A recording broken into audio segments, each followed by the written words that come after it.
Sud Radio, les jeux dans tous leurs états. Thierry Guerrier, Joseph Ruiz.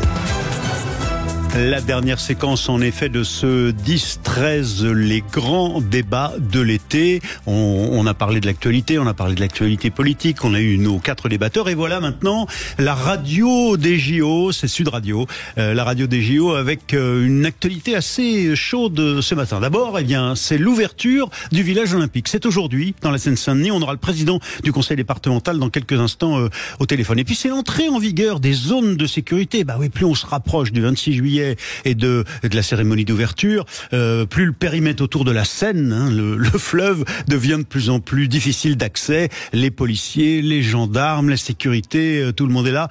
Entrée en vigueur des zones rouges, des zones grises et des QR codes pour ceux qui habitent là et qui pourront pas rentrer chez eux s'ils n'ont pas le QR code. On verra ça dans un instant. Et puis il y a le spectre du dopage. Eh oui, sur les JO, il y a toujours ce risque. Et puis le spectre aussi du voile islamique, on en parlera dans quelques instants. La France est attaqué sur ce point. Et puis, un coup de gueule, le maire d'Orléans qui est pas content, Serge Grouard, on l'entendra, le maire d'Orléans, un coup de gueule sur Sud Radio, parce qu'on lui envoie les SDF dont on ne veut plus pendant ce temps-là, cacher cette misère, ce sein que je ne saurais voir, on les envoie notamment à Orléans. C'est parti avec Joseph Ruiz.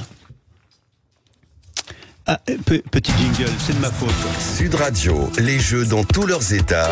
Thierry Guerrier, Joseph Ruiz. La vérité, c'est que j'ai surpris Thibaut Stadler, notre réalisateur, qui n'était pas prévenu. Joseph, bonjour. Bonjour Thierry, bonjour à tous. Alors, grande actu quand même aujourd'hui. On voit qu'on approche de l'échéance. On approche petit à petit. Et là, on nous ouvre aujourd'hui cet espace qui a été voulu comme étant un espace exceptionnel à la fois dans sa conception, dans la vie quotidienne qu'il va permettre de réaliser pour les athlètes, les 14 000 athlètes. Le village olympique ouvre ses portes. Eh oui, il ouvre ses portes et on le rappelle, ce village olympique, il est situé en Seine-Saint-Denis et c'est le grand jour qu'on attendait et c'est des milliers d'athlètes qui vont débarquer petit à petit. Il y en a environ 2000 qui vont arriver aujourd'hui et aujourd'hui, on va accueillir à l'antenne Stéphane Troussel, président PS du conseil départemental de Seine-Saint-Denis. Bonjour.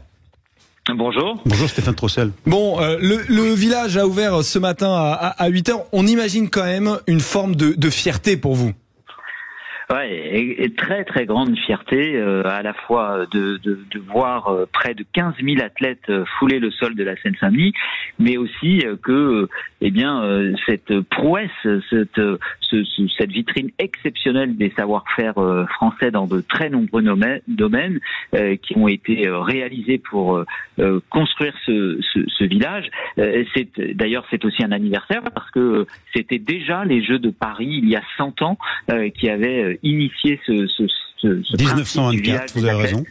Et que tout ça soit dans ce territoire de la Seine-Saint-Denis, à cheval sur les villes de Saint-Denis, Saint-Ouen et Lille-Saint-Denis, pour nous c'est une grande fierté. Ça sera le lieu de résidence des athlètes et de leur délégation pendant toute la durée des Jeux.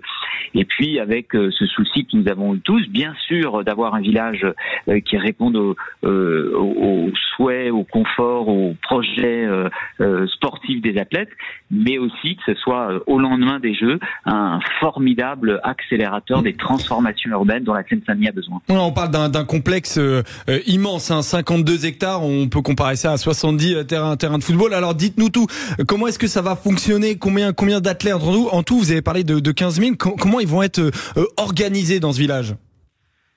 Vous savez, c'est 15 000 athlètes, c'est 200 délégations pendant les Jeux Olympiques, 180 délégations pendant les parades, 2500 volontaires, 8 sites d'entraînement, un centre de fitness de 3000 mètres carrés avec plus de 350 équipements sportifs, un centre multiconfessionnel, une polyclinique, 3200 places dans le plus grand restaurant du monde. Habituellement, pour ceux qui connaissent les éditions précédentes des Jeux, les athlètes se restaurent dans ce qui ressemble habituellement à une grande tente extraordinaire comme peuvent en avoir les militaires dans certaines opérations. Là, c'est pas du tout ça, puisque ça va être un vrai immense restaurant nef dans la Cité du Cinéma, donc un bâtiment extraordinaire issu de l'histoire industrielle de la Seine-Saint-Denis avec une vue sur la terre. Il y a je ne sais plus combien, je sais plus si c'est pas 40 000 repas qui sont servis.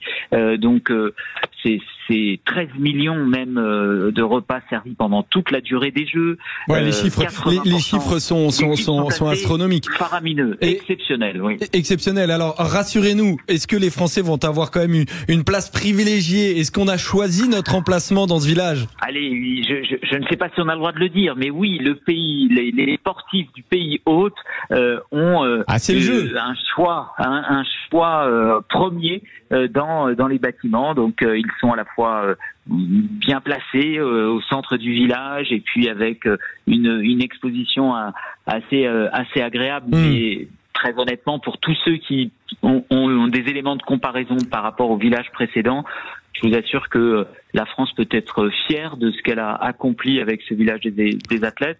Je le dis d'autant plus que au lendemain des Jeux, ça sera un nouveau et très beau quartier pour la Seine-Saint-Denis. Oui, alors justement, Stéphane Troussel, au fond, vous aviez déjà une tradition, c'est la Seine-Saint-Denis et Saint-Denis, c'est même carrément le lieu du grand stade de France. Donc, vous avez une tradition du beau, du bien, de l'efficace pour le sport depuis longtemps. Qu'est-ce que vous voulez qu'on retienne finalement à l'issue des JO comme image et comme réalité sociale et quotidienne dans ce périmètre qui va demeurer après?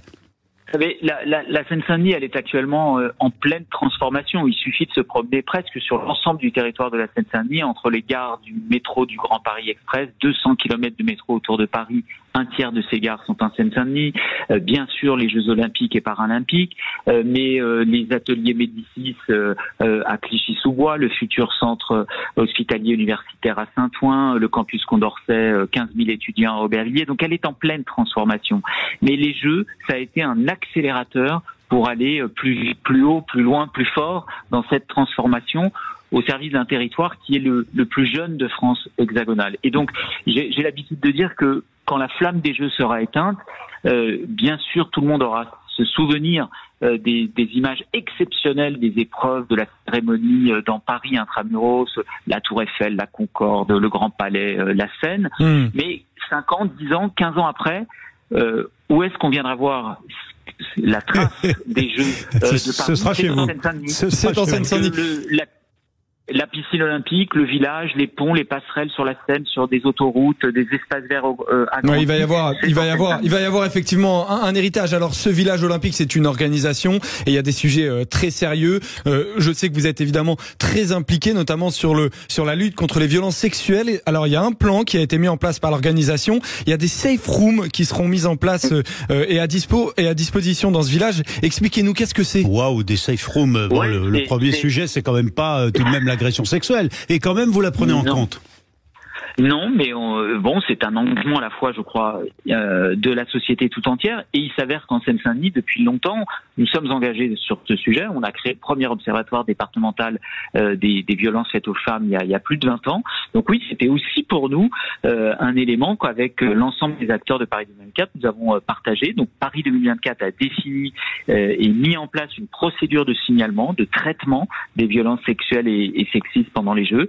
Les athlètes accrédités par le CIO bénéficient d'un programme de protection avec une équipe spécifique déployée au sein du village. Il y a une cellule nationale de traitement des signalements de violences dans le sport pilotée par le ministère des Sports et des Jeux Olympiques et Paralympiques qui travaille en étroite collaboration avec Paris 2024 pour assurer la transmission des informations, pour se rendre sur le village des athlètes, assurer une permanence quotidienne au Club France. Il faut être exemplaire, il faut être intraitable. C'est une question d'égalité, c'est une question de cohésion dans notre société, c'est une question qui est posée au sport comme dans tous les domaines d'activité. Et la France, dans ce domaine-là, comme dans les autres, elle doit être exemplaire. On comprend bien ça. Alors Stéphane Troussel, on va vous dire la vérité avec Joseph Ruiz. Il y a une question qu'on se pose parce que là, il y a la Seine, le fleuve, il passe aussi par la Seine-Saint-Denis. C'est la Seine-Saint-Denis, on le rappelle. Alors une question de Joseph Ruiz. Alors il y a Anne Hidalgo du coup qui a tenu sa promesse, qui s'est baignée et on croit savoir que vous aussi vous aimeriez un jour pouvoir vous baigner en Seine-Saint-Denis. Alors ce serait chez vous, mais chez vous. Exactement. Je suis très heureux que effectivement, grâce au jeu, la Seine dans Paris intramuros devienne baignable et il y a eu des investissements colossaux. plus d'1,4 milliard mobilisés. Et en Seine-Saint-Denis, ce serait dans combien de temps, si c'est possible? Et attendez. Et d'ailleurs, la Seine-Saint-Denis et les autres départements d'Île-de-France, nous avons tous contribué, y compris financièrement et par des projets. Au fameux milliard 4, dans nos territoires, exactement, et dans nos territoires, par des bassins de rétention, par des travaux sur les branchements défectueux, par le raccordement des réseaux d'assainissement, etc. Mais tout ça, nous l'avons fait d'abord pour que la Seine soit baignable dans Paris. Alors c'est pour quand? Vous baignez quand? Et justement, il faut surtout que l'État, Paris et tous les autres que nous avons accompagnés pour cette réalisation nous accompagnent au lendemain des Jeux pour continuer les efforts pour que la Seine et la Marne soient baignables. Et vous répondez pas, hein, vous mettez le slip de bain quand ou la combinaison quand? Non, parce que justement, elle ne va pas l'être tout de suite. Mais je crois qu'on peut se fixer des objectifs, par exemple en Seine-Saint-Denis, dans la Marne, à 3 ou 5 ans. Mais pour ça, il faut que tous ceux que nous avons accompagnés nous accompagnent demain pour poursuivre les efforts. Et ça fera partie de mes batailles politiques que j'ai bien l'intention de poursuivre au lendemain des Jeux. On est déçus avec Joseph Ruiz. On espérait que vous alliez vous baigner là dans les jours qui viennent à la suite des l'Algo. Non, je plaisante. Merci Stéphane Troussel, président socialiste du Conseil départemental de Seine-Saint-Denis et qui aujourd'hui, au fond, coupe le cordon olympique, ouvre le village olympique dans le 93, un peu au nord de Paris, autour du grand stade. Formidable. Merci. On se retrouve tout de suite pour la suite des JO dans tous leurs états sur Sud Radio. Sud Radio. Sud Radio. Parlons vrai. Parlons vrai. Sud Radio. Parlons. Sud Radio, les Jeux dans tous leurs états. Thierry Guerrier, Joseph Ruiz. L'actualité des JO, c'est sur Sud Radio et on s'approche doucement de l'ouverture des Jeux, évidemment, c'est le 26 juillet. Mais c'est aujourd'hui l'ouverture du village olympique. Et on va voir que ça suscite le mécontentement, non pas l'ouverture des Jeux ou du village olympique, mais le fait qu'on ait décidé de pousser vers la province des SDF ou des migrants. Ça met en colère certains maires qui sont loin de Paris, ou pas très loin d'ailleurs, Orléans. On va le voir dans un instant avec le maire d'Orléans, Serge Grouard. Bonjour Serge Grouard, vous êtes avec nous?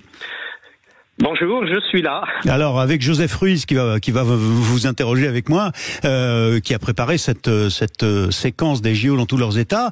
On voudrait comprendre un peu ce qui vous anime. Quel est le problème auquel vous êtes confronté? Il est très simple. C'est que nous avons des cars de migrants qui arrivent régulièrement sur Orléans, j'allais dire en catimini, et qui ne sont pas du tout pris en charge, qui sont simplement, déposés dans un hôtel ou dans plusieurs hôtels pour 3 semaines, et puis après, qui s'égayent dans la nature parce qu'il faut qu'ils se débrouillent, parce qu'ils sont mis à la porte de l'hôtel en question. Alors que quand vous parlez de cars, c'est combien de cars et depuis combien de temps ça dure? C'est un car toutes les 3 semaines à peu près. Ça dure depuis plus d'1 an maintenant, donc au total, plus de 600 personnes qui sont arrivées en catimini de cette manière-là. Et qui décide de ça? Qui est-ce qui l'a organisé? C'est l'État, bien sûr. C'est l'État lui-même, c'est pas des associations, parce que au final, ces cars, quand ils arrivent où? Non. Ils arrivent sur le territoire orléanais, dans Orléans ou dans des communes limitrophes d'Orléans. Ils sont affrétés par l'État qui conventionne avec telle ou telle association pour gérer le parcours et, entre guillemets, avec beaucoup de guillemets, l'accueil sur notre territoire. Mais qu'est-ce qui vous gêne, au fond, dans cette affaire? Ce qui me gêne, c'est évident, c'est qu'on embellisse complètement notre système. On n'en est d'ailleurs pas au courant et nous n'avons pas de logements disponibles. J'ai, en termes de logements sociaux, à peu près 7000 personnes qui attendent sur le territoire orléanais un logement social, parfois depuis 1 an, 2 ans ou même plus. Qu'est-ce que je leur dis à ces personnes? Écoutez, vous continuez d'attendre, on verra plus tard. On a d'autres personnes qui viennent de débarquer, on ne sait pas d'où, en fait, on sait d'où, de Paris et de la région parisienne. Ils sont prioritaires par rapport à vous qui attendez depuis des mois. Qu'est-ce que vous dit la préfecture? Moi, je refuse. Il y a quelques semaines, vous aviez déjà poussé un... Mais bien sûr, absolument, j'avais déjà expliqué les choses. La préfecture, elle fait tout son possible. Qu'est-ce qu'ils vous disent? Comment ils le justifient? Ils ne le justifient pas. Il y a un constat qui est l'arrivée de ces personnes migrantes, parfois d'ailleurs sans autorisation de séjour sur le territoire national, parfois qui vont d'ailleurs directement au centre de rétention administrative pour quelques-unes, très peu, et d'autres, encore une fois, qui restent à l'hôtel ou qui s'égayent dans la nature, parfois qui sont incités à déposer des demandes d'asile, etc., etc. Donc une sorte de pétaudière permanente. Alors, il y a 2 camps qui ont été démantelés hier à Paris, de 150 et 80 personnes. Il leur a été proposé une mise à l'abri en centre d'accueil d'examen en Île-de-France. Et il y en a aussi qui ont pris le bus direction Besançon. Donc, il y a plusieurs villes en France qui sont visées. Oui. Vous, ça fait plusieurs semaines, effectivement, que vous dénoncez cette situation-là. Est-ce que vous avez eu noté des problèmes, par exemple, de sécurité dans la ville, ou c'est véritablement seulement ce problème d'hébergement qui vous pose problème? Mais c'est pas seulement le problème d'hébergement, c'est qu'on a des gens qui sont, j'allais dire, lâchés dans la nature. Mais il vous pose problème dans votre ville?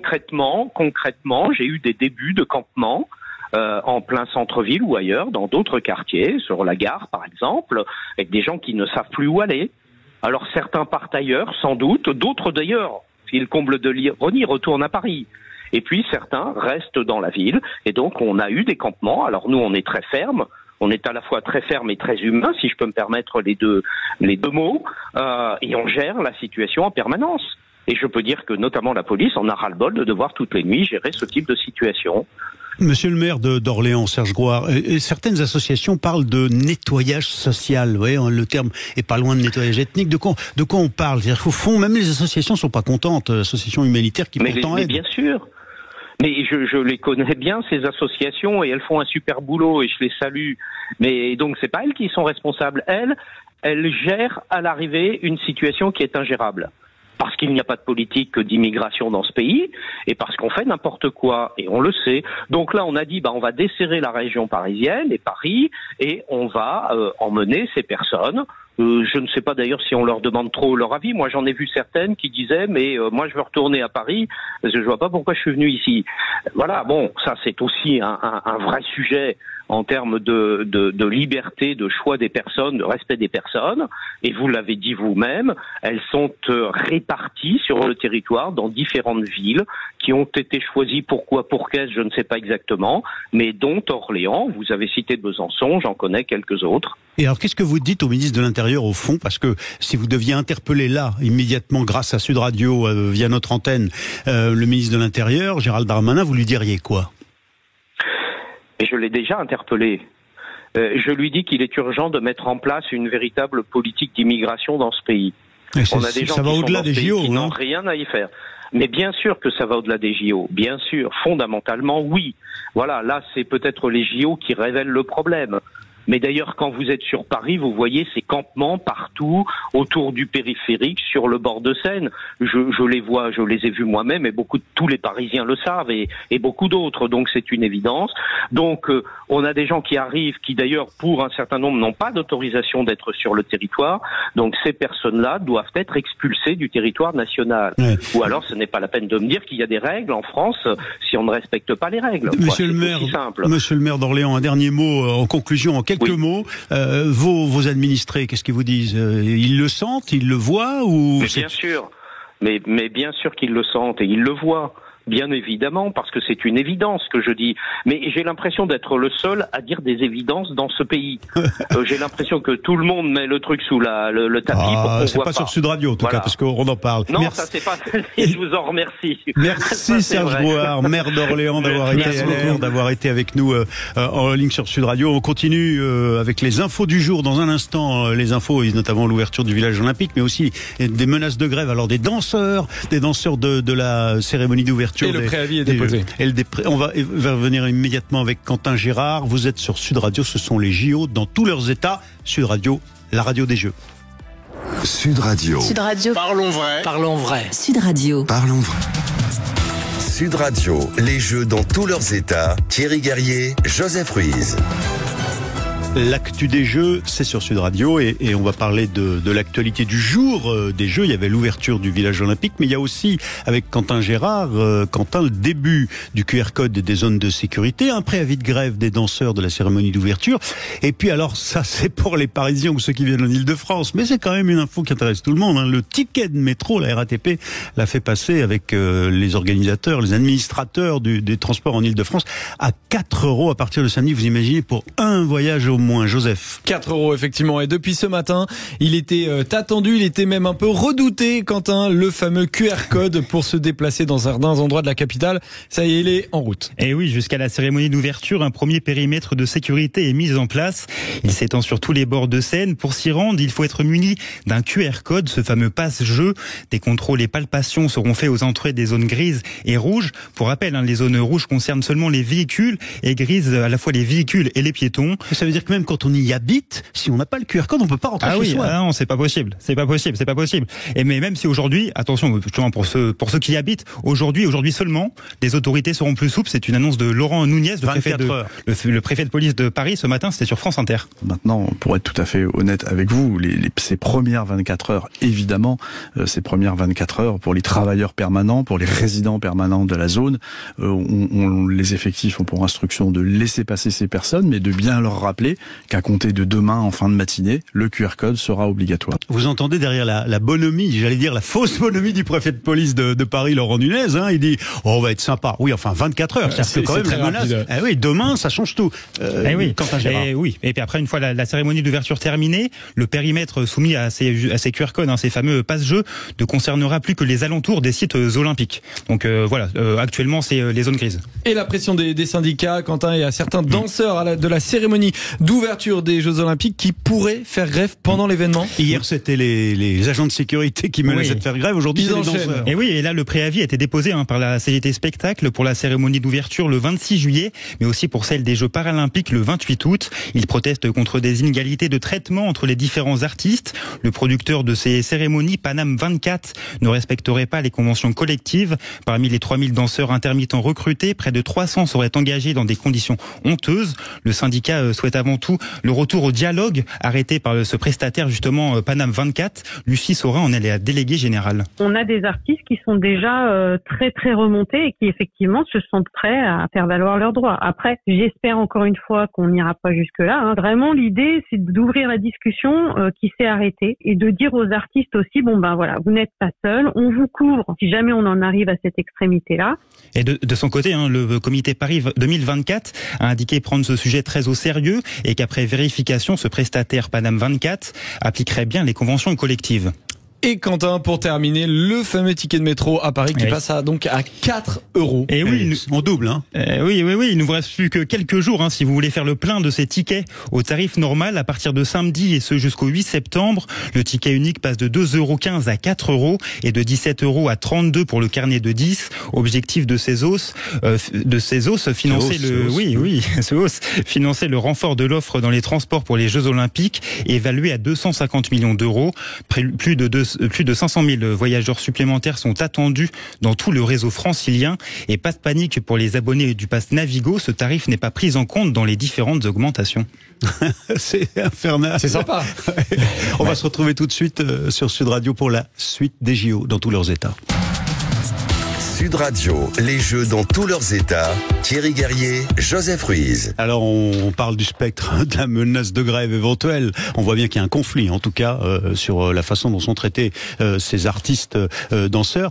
Mais il y a d'autres menaces dont il faut parler parce que c'est récurrent parfois dans les Jeux. Alors il y a un débat sur le voile islamique, on va y revenir, mais il y a d'abord la question du dopage. Joseph Ruiz. Et oui, c'est la question que l'on se pose alors que les épreuves vont démarrer dans 8 jours désormais. Le spectre du dopage qui plane en ce moment d'ailleurs sur le Tour de France. Mais qu'en est-il des Jeux Olympiques? On en parle tout de suite avec un spécialiste du sujet, Jean-Pierre de Montnard. Bonjour. Bonjour. Vous êtes médecin du sport, vous avez été l'auteur de Le dopage aux Jeux Olympiques, donc vous connaissez parfaitement le sujet. Ce livre d'ailleurs que vous aviez écrit dans les années 90, Le dopage aux Jeux Olympiques, la triche récompensée. Alors aujourd'hui, les Jeux Olympiques luttent-ils désormais plus efficacement, on va dire, contre le dopage? Rassurez-nous. Premier point à dire, c'est que le dopage existe depuis les premiers Jeux Olympiques, car c'est la compétition qui potentialise, qui génère le dopage. Donc ça a toujours existé. Depuis la fin du 19e, du début du 20e siècle déjà? Voilà, par exemple, un exemple simple, au marathon.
Sud Radio, les Jeux dans tous leurs états. Thierry Guerrier, Joseph Ruiz. Et après le dopage, on va parler du voile islamique avec les JO vus d'ailleurs, Joseph. Et oui, les JO vus d'ailleurs, et effectivement Amnesty International qui a publié un communiqué et un rapport pour dénoncer l'interdiction faite aux athlètes françaises portant un foulard de participer aux Jeux Olympiques, une interdiction qui bafoue le droit international relatif aux droits humains. C'est ce que dit l'ONG effectivement. Et pour en parler, on accueille Médéric Chapiteau. Bonjour. Bonjour. Vous êtes sociologue spécialiste de la radicalisation dans le sport et auteur de Quand l'islamisme pénètre le sport. Alors est-ce que c'est vrai, Médéric Chapiteau, est-ce que la France bafoue le droit international relatif aux droits humains ? Non, absolument pas. C'est un propos, je dirais même provocateur d'Amnesty International. Le droit français, notamment le Conseil d'État, a rappelé la légitimité de la décision de la ministre des Sports d'interdire le port du voile pour les athlètes de l'équipe de France. Uniquement dans ce cas de figure-là, ça c'est du cadre de la loi.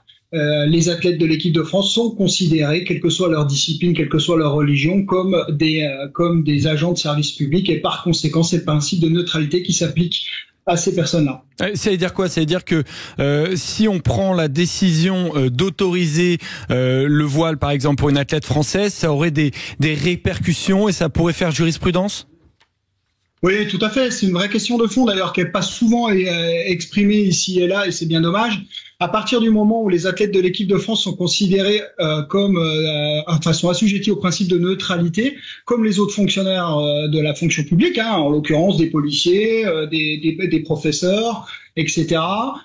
Si on passait ce cap-là et si on autorisait le port du voile aux athlètes des équipes de France, on se retrouverait dans une vraie difficulté régalienne, puisque ça serait un passe-droit qui serait peut-être potentiellement pris à partir, en cas de jurisprudence, par d'autres personnes, d'autres administrations qui voudraient de la même manière bénéficier de cet allègement. Médéric Chapiteau, vous qui êtes un spécialiste de l'islamisation dans le sport, de la radicalisation dans le sport, qu'est-ce que ça cache d'après vous, cette offensive au fond d'Amnesty, cette critique au moment des JO? C'est quoi? C'est pour salir l'image de la France? C'est au contraire parce qu'il y a un vrai sujet, qu'il y a des femmes qui se sentent humiliées? Enfin, qu'est-ce qui se cache derrière cette démarche selon vous? Je pense qu'il y a plusieurs stratégies qui utilisent les Jeux olympiques. C'est pas nouveau, c'est pas récent. Pour répondre directement à votre question, il faut être très clair. On a déjà les pays internationaux qui méconnaissent le principe de laïcité qui est dans notre pays depuis 1905. On l'instrumentalise, on fait un amalgame, une stigmatisation autour de notre principe de laïcité. On confond laïcité et neutralité.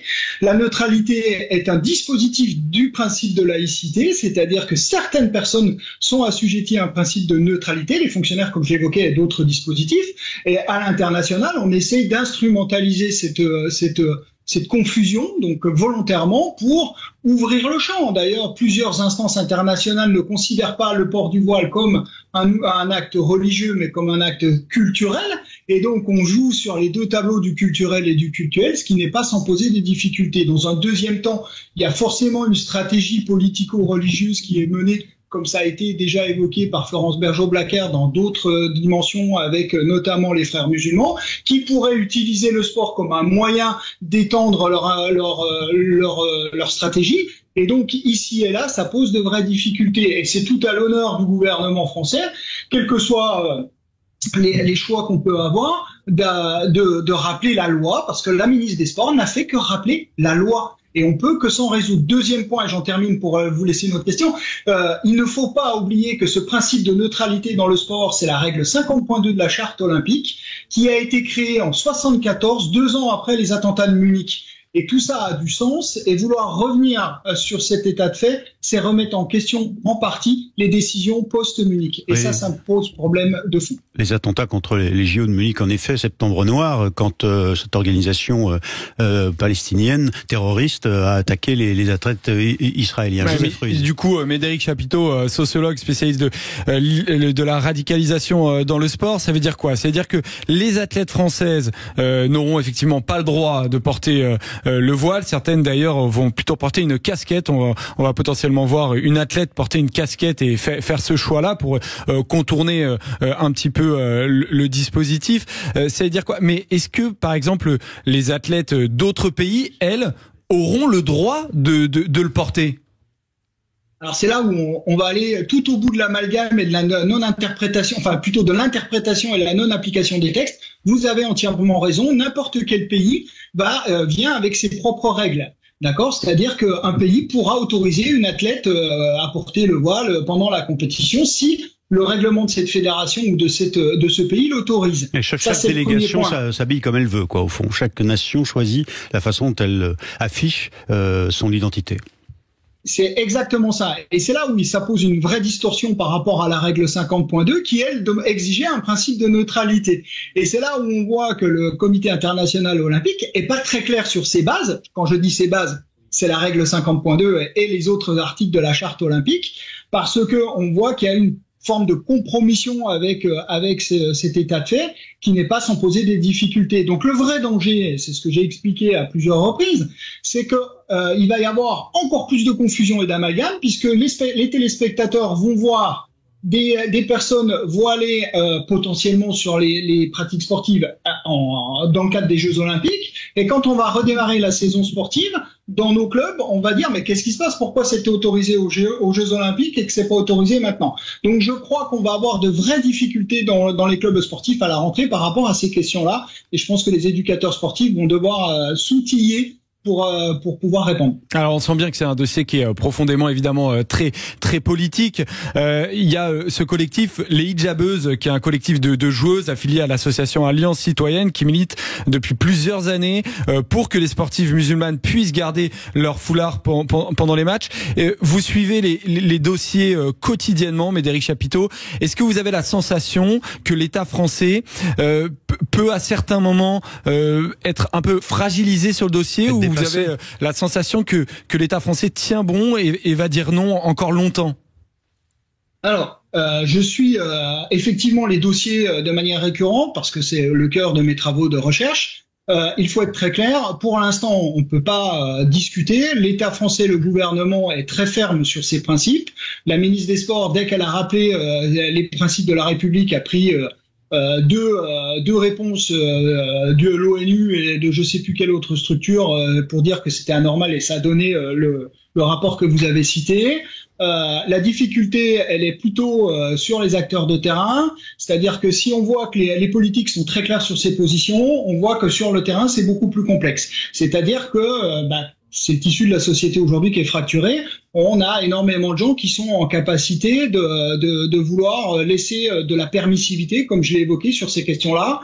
Et moi, je suis plutôt très à l'aise avec la posture aujourd'hui gouvernementale. Et pour aller plus loin, malheureusement, vous connaissez la situation politique aujourd'hui qui est compliquée, mais il y avait une proposition de loi du sénateur Guy Sauvin qui rappelait pour le 5 juin de vouloir faire interdire la totalité du port du voile dans les compétitions sportives en France. Donc on voit que le gouvernement de gauche comme de droite ou au centre, en tout cas, prend la part sur cette question-là et au moins ça discute. On verra ce qu'il en ressortira, mais je trouve que depuis quelques années, c'est plutôt ferme. Alors, il y a même si on peut encore améliorer. Il y a la question aussi de l'acceptabilité dans les milieux sportifs. On l'a bien vu avec les différents dossiers, notamment avec la Fédération française de football qui interdisait aux joueurs de jouer avec des pantalons. Est-ce que vous avez la sensation que dans les milieux, dans les fédérations, les licenciés, cette vision de la laïcité française est acceptée et contestée?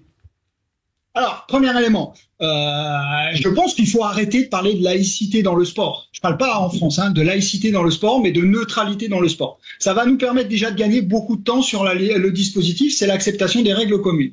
Premier élément. Deuxième élément, on est un pays aujourd'hui où, là, pour le coup, je vais être très clair, on marche sur la tête. C'est-à-dire que si la position de la ministre des Sports est très claire, on a 120 fédérations qui sont agréées par le ministère des Sports aujourd'hui, 120 fédérations qui ont des règles d'application différentes des principes de laïcité et de neutralité. C'est là où il faut uniformiser. Est-ce que c'est au ministère de forcer la main aux fédérations par le biais de l'agrément ou est-ce que c'est aux fédérations de définir une zone commune par le biais du CNOSF. Là, c'est une vraie interrogation qui dépasse mon champ de compétences. Merci beaucoup d'avoir été avec nous, Médéric Chapiteau. Vous êtes sociologue et vous êtes chercheur, spécialiste de la radicalisation, auteur de Quand l'islamisme pénètre le sport aux éditions du PUF, des presses universitaires de France. Merci à vous. Je voudrais remercier Joseph Ruiz qui prépare cette heure consacrée spécifiquement à l'actualité des JO. Les JO dans tous leurs états, tous les matins de midi à 13h sur Sud Radio. Amélie Béguin qui a préparé l'émission avec nous. Thibaut Stadler qui est à la réalisation et Jamel Abdelak qui a réalisé la première partie. Merci à tous. Vous êtes sur Sud Radio. On va poursuivre avec Jacques Pessis dans quelques instants après le journal de 13h. Mais d'abord, l'actu, la météo, le ciel. Vive Sud Radio. Restez avec nous. Sud Radio. Sud Radio. Parlons vrai. Parlons vrai. Sud Radio. Parlons vrai.